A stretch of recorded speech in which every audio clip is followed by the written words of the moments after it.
From the MZ Studios Dallas Virtual Studios in cyberspace, this is Deconstructing Dallas. Greetings, everyone. It's your host, Ryan Trimble, enjoying a beautiful spring day here in Dallas, and excited to be joined by a man who's always looking forward. He, of course, Sean Williams. Sean, good day, sir. Good day, Ryan. Always moving forward, never backwards. It's got to be that way. Only forward, sir.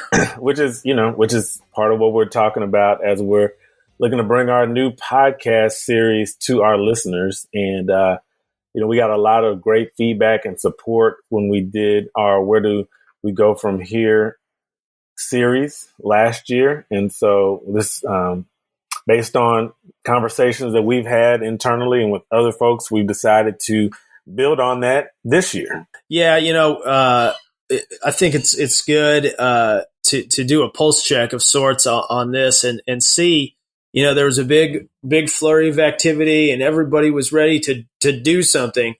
But now, 10 months later, 10 months later, where are we? Do we still have momentum? Are we still building? I think I'm excited to report that there is still activity, good positive momentum, I think, in the right direction. And so we wanted to bring those stories to our listeners and, continue to encourage people to engage on these issues.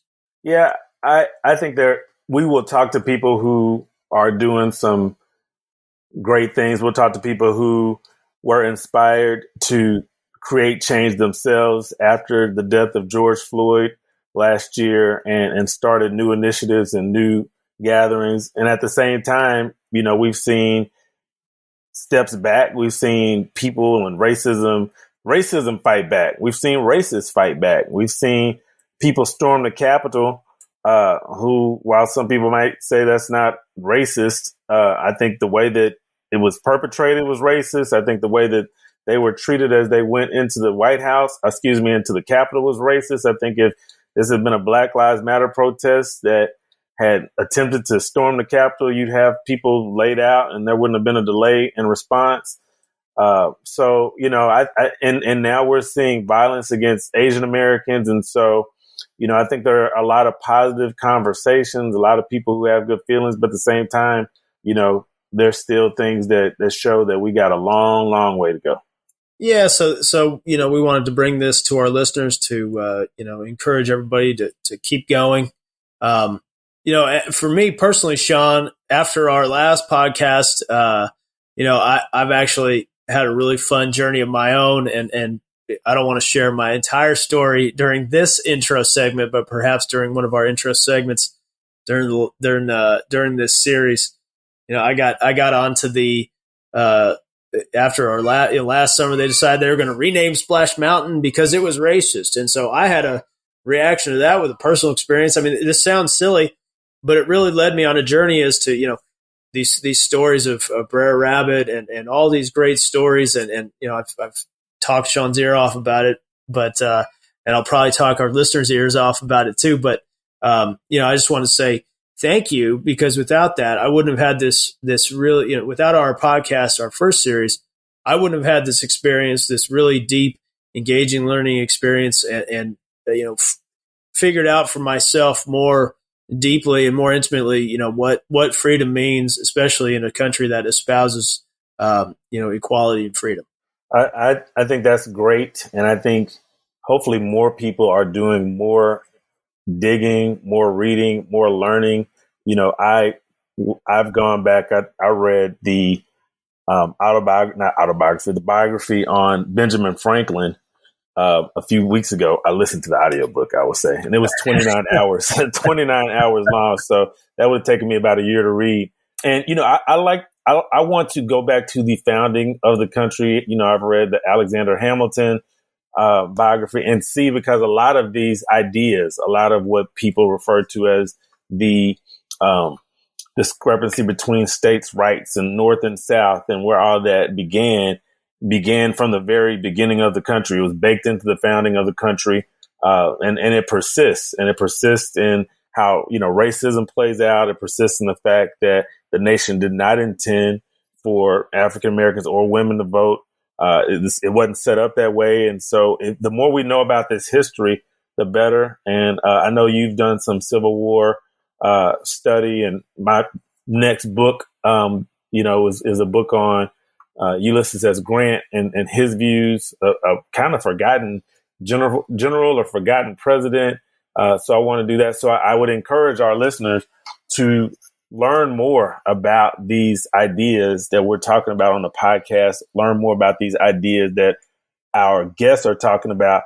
And our guest today, Dale Long, has some stories that hopefully our listeners, he's going to be talking about personal experience that hopefully some of our listeners will go back and learn more about themselves. Yeah.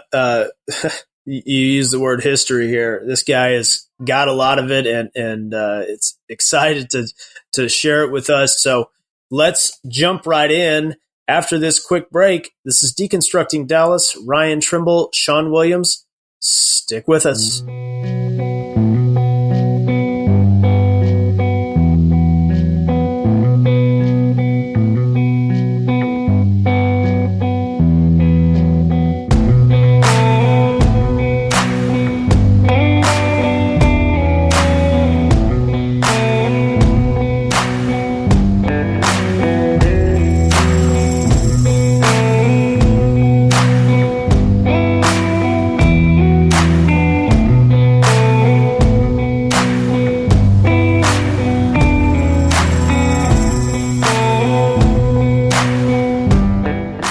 Welcome back, Deconstructing Dallas. Sean Williams, Ryan Trimble.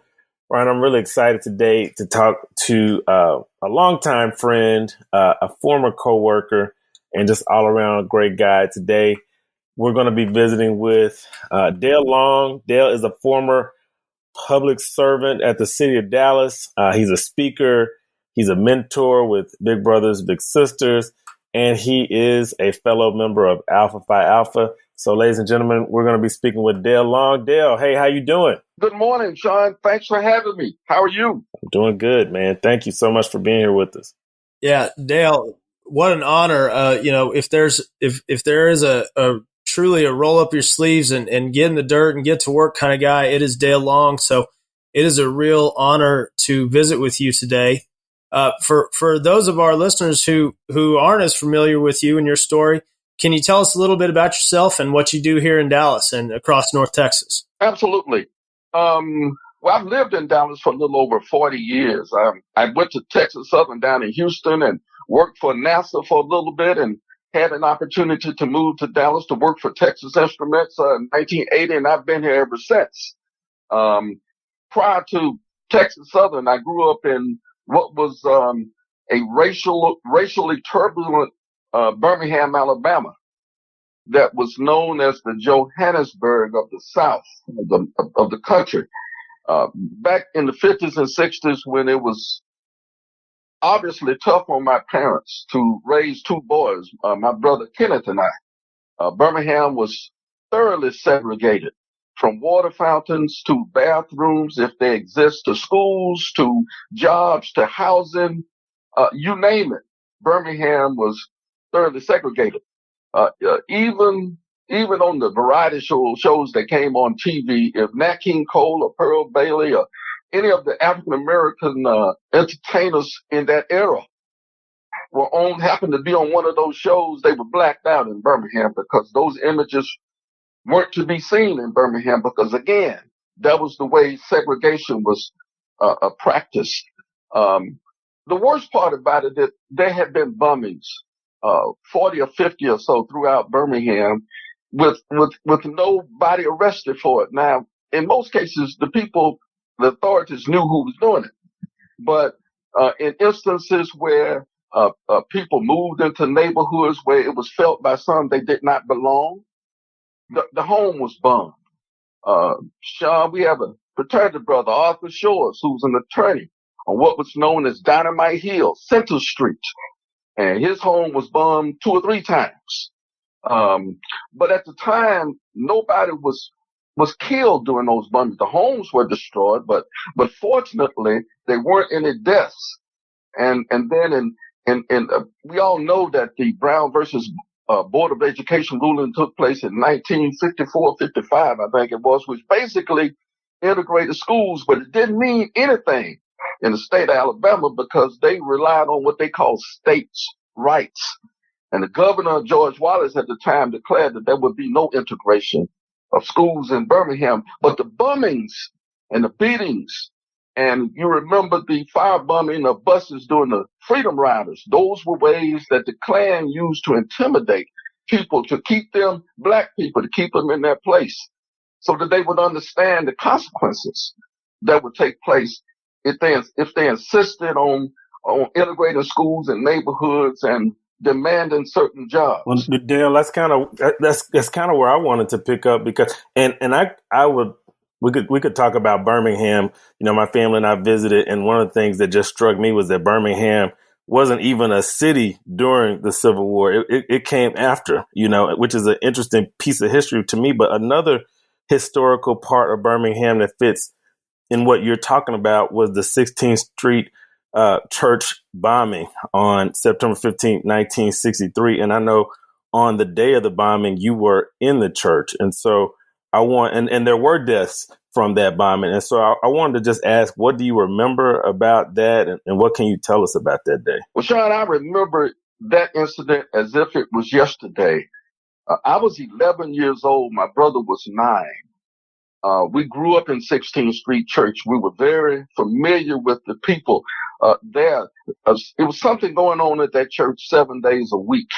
And there were families that everybody knew. We knew each other. But it happened to be the place where when Reverend Fred Shuttlesworth called Dr. King to Birmingham to help out in what was known as the Civil Rights Movement and later became known as the Children's Crusade. 16th Street Church was located strategically not too far from downtown Dallas, not too far from the government facilities, City Hall and the county courthouse.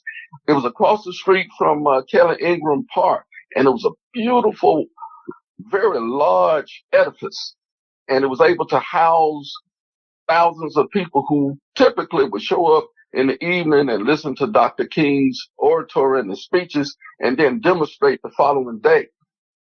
The demonstrations took place during the spring of 1963, and we all know that in one particular incident, Dr. King was locked up himself, and he was placed in solitary confinement in Birmingham, and that's where he penned the famous essay, A Letter from a Birmingham Jail. Tom, we could spend another show just talking about that alone. Absolutely. But this was in response to white ministers in Birmingham who took out a full-page ad in the Birmingham News and said, Dr. King, you need to wait. We're working on this. We're working on new laws and a new way of government in Birmingham. And Dr. King responded by writing that essay. And basically what it said was, waiting means never in Birmingham. And that essay led to his famous book, his first book, as a matter of fact, Why We Can't Wait. The schools were finally integrated in September, I think it was September 4th. The Armstrong brothers who lived behind me integrated the school down the street from me, and the FBI sat between the two homes in the alley. Our backyards met but separated by an alley, and the FBI sat back there for years just to protect the Armstrong boys. Typically, they would walk them to school a block away every morning, sat in the classroom with them just to protect them. Several other schools were integrated in Birmingham on the 4th of September, and the Klan got together and decided, they're going to hate that they did that. And so with 16th Street being the gathering place and the nucleus of the civil rights movement and the Children's Crusade in Birmingham, several sticks of dynamite were placed under the steps in the church the night before. And of course, the explosion took place around 10:23. I was in the basement in Sunday school. Sunday school had just ended. And my brother was there on the other side of the downtown, the basement facility in his Sunday school class. And at the time of the bombing, we really didn't know what happened. And I remember running out of the church because, again, even though we were in the basements, the lights were blown out. It was dusty. You couldn't see. But I knew my way out of that church. And ironically,